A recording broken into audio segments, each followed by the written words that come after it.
Tadong Libai, pahlawan tanpa wajah. Di pedalaman Sarawak Utara, khususnya di tanah tinggi yang dihuni masyarakat Lun Bawang dan Kelabit, wujud satu legenda lama yang diwariskan melalui cerita lisan.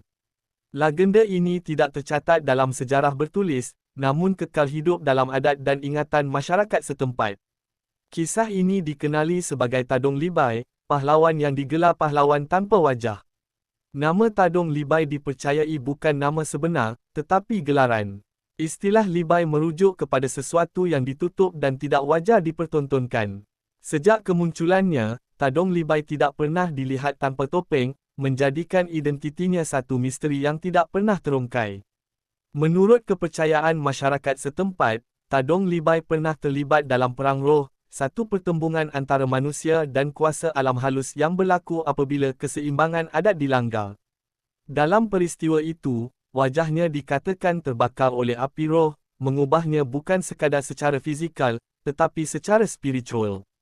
Sejak itu, wajahnya dianggap tidak lagi milik dunia manusia. Kepercayaan lisan menyebut bahawa sesiapa yang melihat wajah sebenar Tadong Libai akan mengalami gangguan serius, hilang kewarasan, tersesat, atau kehilangan arah hidup. Oleh sebab itu, topeng yang dipakainya bukan sekadar penutup, tetapi berfungsi sebagai pengimbang antara dunia manusia dan dunia roh. Sebagai pahlawan, Tadong Libai tidak digambarkan sebagai penakluk. Peranannya lebih kepada pelindung kampung dan penjaga adat. Dia hanya muncul ketika komuniti diancam, tanah dilanggar, atau adat dicemari. Kehadirannya sering digambarkan senyap dan berdisiplin, namun cukup untuk menimbulkan ketakutan dalam kalangan musuh. Tiada kisah tentang kematiannya. Sebaliknya, Tadong Libai dipercayai menghilang ke dalam hutan atau gunung, diselubungi kabus. Dalam kepercayaan masyarakat Lun Bawang dan Kelabit, kehilangan itu menandakan peralihannya menjadi penjaga spiritual, bukan pengakhiran hidup. Hari ini, Tadong Libai dikenang bukan sekadar sebagai pahlawan, tetapi sebagai simbol peringatan bahawa adat, alam, dan manusia terikat dalam satu keseimbangan.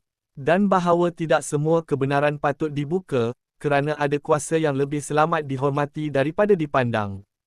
Sumber legenda Tadong Libai. Tradisi lisan masyarakat Lun Bawang dan Kelabit. Diceritakan oleh orang tua dan ketua adat, diwariskan turun-temurun. Kepercayaan tradisional Borneo. Konsep perang roh, alam manusia dan alam halus yang saling berkait. Motif legenda serantau Borneo. Pahlawan bertopeng, wajah terlarang, kuasa akibat peristiwa spiritual. Kajian antropologi tidak langsung. Tema